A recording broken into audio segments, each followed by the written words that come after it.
अहमद और विक्रम बचपन के दोस्त थे।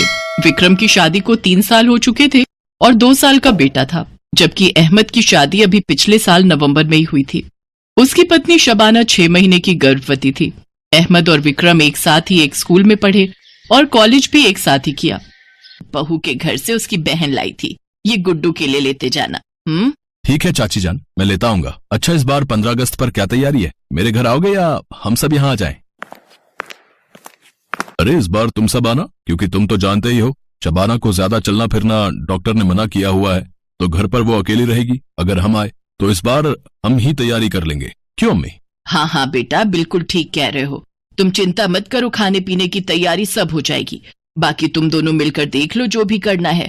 वैसे तो शबाना का भी इस साल यहाँ पहला 15 अगस्त का त्योहार है, वो भी इस त्योहार की धूम देख लेगी। उसे भी तो पता चले कि हम इस त्योहार में कितना जश्न मनाते हैं। ठीक है चाची जान, मैं माँ और प्रीति को यहीं ले आऊंगा। बाकी मैं माँ से आपकी फोन पर बात करवा दूंगा, कैसे कैसे क्या बनाना है। थोड़ा माँ और प्रीति मिलकर बना लेंगे, क्योंकि यहाँ तो शबाना भाभी अकेली हैं, इतना कर नहीं पाएंगी, तो उन्हें भी हेल्प हो जाएगी। चलो एक काम करते हैं, पतंगे फिर आज ही खरीद लाते हैं। 8-10 दिन रह गए हैं, पता चले बाद में मिल ही नहीं पाएंगी जैसी हमें चाहिए। अहमद विक्रम के साथ पतंगे खरीदने के लिए चला जाता है। तभी शबाना अपनी सास के पास आती है। अम्मी, आपने इतनी सारी चॉकलेट विक्रम भैया को दे दी। आपको पता है कितनी महंगी बाहर की चॉकलेट है? विदेश से लाई है मेरी बहन, और आपने उन्हें उठाकर दे दी। और ये मैं क्या सुन रही हूँ? 15 अगस्त का त्योहार? हमारे यहाँ तो ये त्योहार कोई भी नहीं मनाता। इतनी भीड़ भाड़ करने की क्या जरूरत है अम्मी? आपको पता है मेरी तबीयत वैसे ही ठीक नहीं रहती है। फालतू का ये त्योहार मनाने की फिर क्या ही जरूरत है? इतने सारे मेहमान आएंगे, खाना पीना। आपको पता भी है पहले ही हमारे यहाँ कोई नौकर चाकर तो है नहीं जो कोई काम समेट लेगा। सब कुछ मुझे ही करना पड़ेगा। शबाना मुंह बनाती हुई कमरे में चली गई। उस समय अहमद की माँ को बुरा तो लगा, पर शबाना जिस हालत में थी उसे देखकर अहमद की माँ ने उसे कुछ नहीं कहा। 15 अगस्त के त्योहार की सारी तैयारियां चल रही थी। विक्रम और अहमद दोनों मिलकर छोटे बड़े हर तरह के तिरंगे सजावट के लिए ले आए थे। प्रीति बहू, मैं सोच रही थी शबाना की हालत तो है नहीं कि वो ज्यादा काम कर पाए।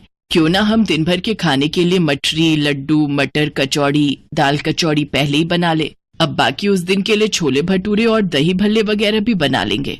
मैं सोच रही हूँ उसके ऊपर ज्यादा बोझ न डाला जाए, सब कुछ हम ही तैयार कर लें। क्यों बहू, मैं ठीक कह रही हूँ ना? जी माँ जी, ठीक है, मैं आपके साथ सारी तैयारी करवा लूँ। विक्रम, उसकी माँ और पत्नी 15 अगस्त के त्योहार की सारी तैयारियां करने में लगे हुए थे। 2 दिन बाद 15 अगस्त था। अहमद भी विक्रम के साथ त्योहार की तैयारियों के लिए बातचीत करके घर लौटा। सबने खाना खाया।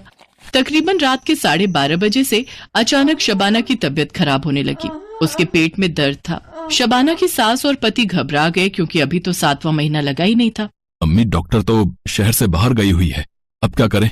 दूसरी कोई डॉक्टर पता नहीं इस समय मिलेगी या नहीं। एक काम करता हूँ, विक्रम को फोन करता हूँ। हाँ बेटा, विक्रम और प्रीति बहुत ही अच्छे बच्चे हैं, वो जरूर कोई न कोई सुझाव तुझे देंगे। अम्मी, अम्मी बहुत दर्द हो रहा है पेट में, सहन नहीं हो रहा। मैं विक्रम को फोन मिला रहा हूँ। अहमद विक्रम को फोन मिलाता है। विक्रम प्रीति से इस बारे में बात करता है।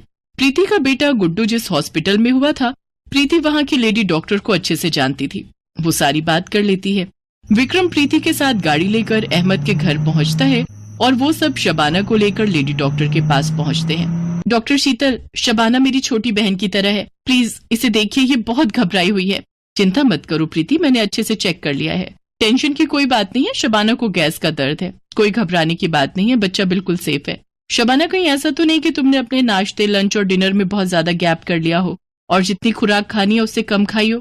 कितनी बार बोलती हूँ डॉक्टर साहिबा की भूखी मत रहा कर, कुछ खा लिया कर, पर यह है कि मेरी मानती ही नहीं है। सॉरी डॉक्टर, बस मैंने थोड़ी लापरवाही कर दी, अब मैं समय पर खाना खाया करूंगी।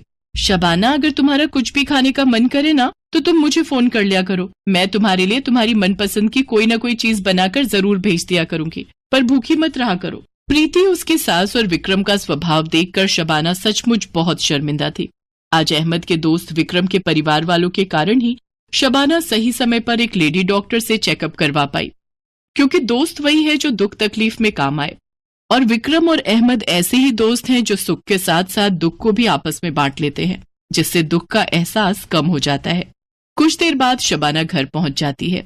अगले दिन उसकी तबीयत में सुधार था।